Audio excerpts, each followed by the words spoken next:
تو میں بات کر رہا تھا رحمانی گروپ واٹس ایپ پر کیلا کاٹنے کا فوٹو اور کندھے پہ لگا کر کے یا حسین کر کے ہے. میں نے سوچا کہ اس گروپ پر ایڈمن میں بھی ہوں. کبھی کبھی ایسی چیز جب اس گروپ پر آتی ہے تو بعد میں لوگ ہم لوگوں سے پرسنل ایس ایم ایس کرتے ہیں کہ کیا حضرت آپ لوگ مصباحی صاحب ہو کر کے مولانا صاحب ہو کر کے گروپ میں اس طرح کرواتے ہیں, آپ ان کو گروپ سے نکال کیوں نہیں دیتے. میں نے یہ سوچا پورا گاؤں والا اگر مجھ سے لڑائی کر لے گا تیار ہوں, اس لیے کہ یہاں پر بات میرے باپ کی نہیں, یہاں حسین پاک کی بات ہے. اس گروپ کا ہر آدمی مجھ سے ناراض ہو جائے مجھے تیار ہے, اور میں کسی کو راضی کرنے والا انسان بھی نہیں ہوں. گاؤں والے کو راضی کرنا یہ کوئی بڑی بات نہیں ہے. راضی کرنا ہے تو امام حسین کو راضی کر لو, راضی کرنا ہے تو مصطفیٰ کو راضی کر لو. جب امام حسین راضی ہو جائیں گے تو مدینے والے مصطفیٰ راضی ہو جائیں گے, اور جس سے مصطفیٰ راضی ہو جائیں گے دنیا کے قدموں میں. میں نے پورے رزق کو لے کر کے اس گروپ کو میں نے لاک کر دیا. میں نے کہا کہ آج سے لے کر کے مکمل 10 محرم تک کوئی اس گروپ میں ایک ذرہ برابر کچھ بھیج نہیں سکتا ہے. جو کوئی بھیجے گا یا تو اس کو گروپ سے نکال دیا جائے گا, کبھی اسے گروپ میں ایڈ نہیں کیا جائے گا. پھر میں نے دیکھا کہ معاملہ ہو سکتا ہے کچھ الگ چلا جائے, تو میں نے مکمل لاک کر دیا. الحمدللہ کچھ لوگوں نے مجھے پرسنلی ایس ایم ایس کیا کہ ماشاءاللہ آپ نے جو کیا وہ بڑا اچھا کام کیا, آپ نے جو کام کیا وہ بڑا اچھا کام کیا. میں گوڈا کی سرزمین پر ایک دن جمعہ میں ڈھول باجے پر گفتگو کر رہا تھا, تو جمعہ کے بعد ایک آدمی نے مجھ سے کہا حضرت آپ کے کیری شریف میں ڈھول بجتا ہے یا نہیں. میرا سر جھک گیا شرم سے, میرا سر جھک گیا شرم سے. میں کیا جواب دیتا. کہا پیر صاحب ہے, وہاں پیر صاحب منع نہیں کرتے, وہاں بڑے بڑے علماء ہیں وہ منع نہیں کرتے. میں نے کہا پیر صاحب نے اجازت کب دی ہے. آج کیری شریف کے لوگ بھی یہ کہتے ہیں کہ ان میں چھوٹے موٹے پڑھ لکھ کر کے آئے گا ہونا سر پڑھی کہہ لو, نوٹ کتاب پڑھ لگو نہ پڑھ لگو سب حرام کری دل کو. پیر صاحب ہے جناب سے کبھی حرام نہ کرنا. آج ہمارے یہ گاؤں والوں کی زبان ہے.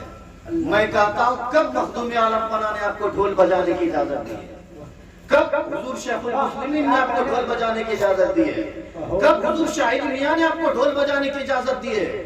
میں بھالو درگاہ کے اسٹیج سر اس منبر سے یہ اعلان کرتا ہوں, آپ پوچھئے جا کے حضور شیخ المسلمین کے صاحبزادے حضور شاہد میاں سے کہ حضرت محرم کے مہینے میں ڈھول بجانا چاہیے یا نہیں. اگر وہ کہہ دیں گے کہ ہاں بجا سکتے ہیں, میں ببانگے دوہل اعلان کرتا ہوں میں ان کو پیر نہیں مانوں گا, میں ان کو پیر نہیں مانوں گا. اس لیے کہ جس پیر کو یہ پتا نہ ہو کہ ڈھول بجانا جائز ہے یا ناجائز ہے, وہ پیر کیسے ہو سکتا ہے. کبھی آپ پوچھ کے تو دیکھیے, جب آپ پوچھ کر کے دیکھیں گے تو وہ یہ نہ کہیں گے کہ جائز ہے یا ناجائز ہے, بلکہ وہ یہی کہیں گے ارے تم سوال یہ کرتے ہو کہ جائز ہے یا ناجائز ہے, یہ پوچھو ڈھول بجانے پر گناہ کتنا ہوتا ہے, یہ پوچھو کہ مجھ پر کس طرح تکلیف ہوتی ہے. اس لیے کہ کربلا میں شہید ہونے والے کوئی ایرا غیرہ انسان نہیں, بلکہ میرے نانا جان امام حسین. نعرے تکبیر, نعرے رسالت, ذکر شہدائے کربلا, نعرے رسالت. تعجب کی بات ہے ہم لوگوں نے گاؤں کو ایسا بنا لیا ہے. یاد رکھیے مسلمانوں, آج اسلام پھیلانے سے زیادہ اسلام بچانے کی ضرورت ہے. آج اسلام پھیلانے سے زیادہ اسلام بچانے کی ضرورت ہے. آپ دیکھ رہے ہیں نا کس طرح سجایا گیا ہے, جبکہ وہ درگاہ اور یہ درگاہ ایریا آپ بانٹ دیں تو یہ ایریا سب سے چھوٹا پڑتا ہے کہ نہیں, چھوٹا ہے, اور مالو دولت کے اعتبار سے بھی میرے خیال سے ان دونوں سے چھوٹا ہے. لیکن الحمدللہ ڈی جے یہاں نہیں لایا جاتا ہے, یہاں ناچ گانے والی مجلس نہیں لگائی جاتی ہے. میں جب سے ہوش سنبھالا ہوں میں دیکھتا ہوں کہ اس درگاہ پر قرآن خوانی کرائی جاتی ہے, یہاں پر میلاد خوانی کرائی جاتی ہے, یہاں حضور شیخ المسلمین کی ذات تشریف لاتی تھی, اب شاہد میاں کی ذات آتی ہے, علماء کی محفلیں سجتی ہیں, اس لیے کہ ان لوگوں کو پتا ہے حسین کی ذات ڈھول بجانے سے خوش نہیں ہوگی, حسین خوش ہوں گے تو ان کی محفل سجانے سے خوش ہوں گے. میں کہتا ہوں 1,000 لوگوں سے چندہ کر لیا تو کون سا بڑا کام کر لیا, 60-70 ہزار کا ٹی شرٹ پاڑ لیا تو کون سا بڑا کام کر لیا. لیکن سرفراز بھائی نے, ساویر بھائی نے, فرید بھائی نے اور جن لوگوں نے اس جلسے میں حصہ لیا انہوں نے اس جلسے کو سجایا, لاکھ گنا کیا کروڑوں گنا ان لوگوں سے اچھا کام کیا. نعرہ تکبیر, نعرہ تکبیر, نعرہ رسالت, نعرہ رسالت, مدرسہ خان کے رحمانیہ, مدرسہ خان کے رحمانیہ, صاحب کربلا, صاحب کربلا. میں 10 محرم کو جب گھر آیا تو 3 بجے جب وہ کیا کہتے ہیں پلام گول, جب گول نکل رہا تھا تو میں گھر میں تھا, ہمارا دروازہ بند تھا, گھر کا دروازہ باہر والا, تو اچانک میرے دروازے کے پاس اس طرح بم پھوٹنے لگا. حقیقت سچائی بیان کر رہا ہوں جو میں نے اپنی آنکھوں سے دیکھا.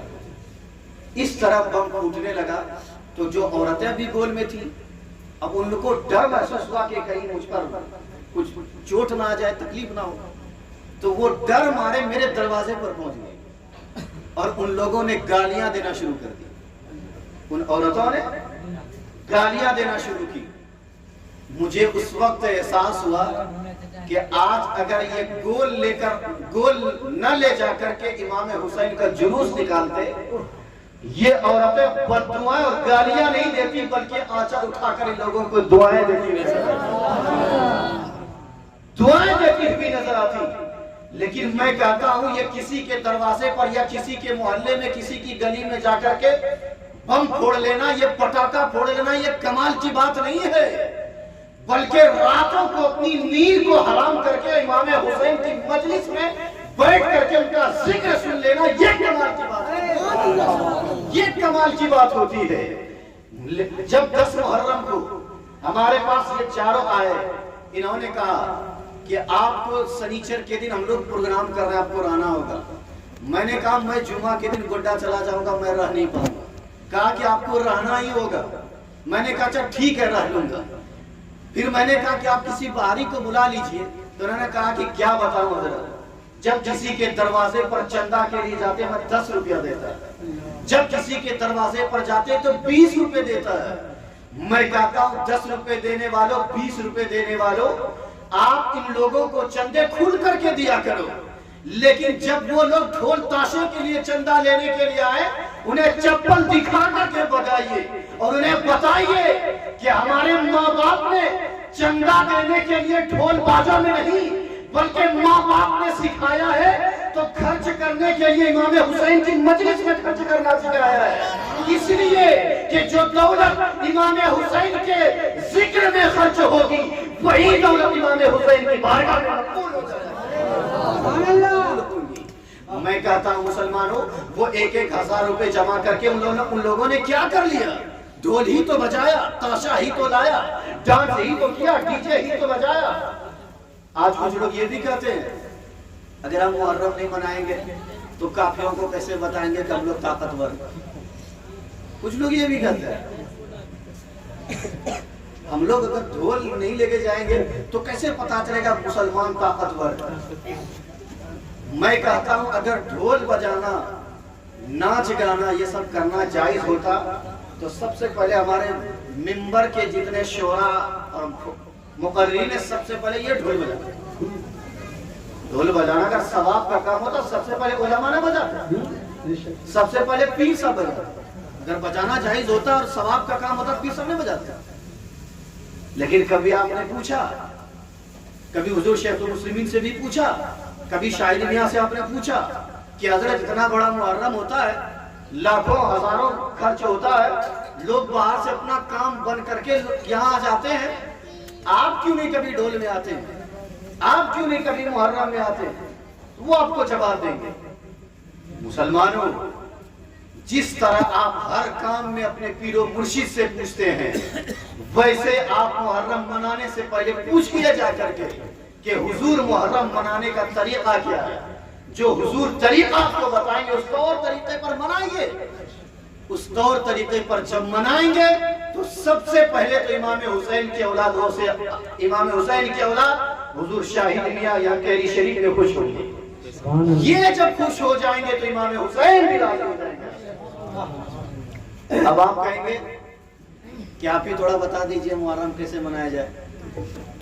تو میں کہتا ہوں اگر محرم منانے کا طریقہ آپ کو بتایا جائے تو بڑا آسان طریقہ ہے۔ کربلا میں کتنے شہید ہوئے تھے کسی کو پتا ہے؟ کسی کو نہیں پتا ہے۔ اچھا اس بار ڈھول بجا کیا کو آیا تھا، ڈی جے کتنا ہوا تھا، یہ سب کو پتا ہے، لیکن جس کے نام پر ڈھول بجا لایا تھا کن کا نام تھا وہ؟ تعجب کی بات ہے بھائی، امام حسین رضی اللہ تعالیٰ عنہ کے نام پر ہم لوگ اپنے گاؤں کو اس طرح بدنام کر رہے ہیں۔ مصطفیٰ کونین صلی اللہ تعالیٰ علیہ وسلم نے فرمایا تھا لا یبقى من الاسلام الا اسمہ، کہ اسلام باقی نہیں رہے گا صرف اس کا نام باقی رہ جائے گا۔ آج وہی ہو رہا ہے، نام کا مسلمان ہے، کام کا کہاں مسلمان ہے، کہاں کام کا مسلمان ہے۔ گاؤں میں بڑے بڑے لوگ ہیں، ان لوگوں کو چاہیے اس گاؤں میں کیا اچھائی ہونی چاہیے اس کے بارے میں غور و فکر کرنا چاہیے، لیکن برائیوں کے بارے میں کرتا پائجامہ پہن کر کے سر میں ہری پگڑی لگا کر کے لگے گا کہ حسین کے خاندان سے، ایسا آگے میں اس طرح ہو کر کے جا رہے ہیں، لیکن حقیقت میں حسین سے محبت کرنے والے وہی نہیں ہیں۔